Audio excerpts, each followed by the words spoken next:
Which one of the two undergoes fertility testing in a female couple?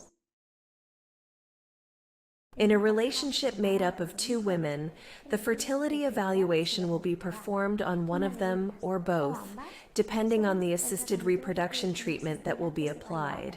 When it comes to artificial insemination or in vitro fertilization using donor sperm or even embryo adoption, only the fertility study corresponding to the woman who will undergo the treatment should be carried out. In the case of using the ROPA method, in which one of the women will provide the eggs and the other will carry out the gestation, since more women are actively participating in the reproductive process, both must undergo the corresponding fertility study that will be indicated by the specialist.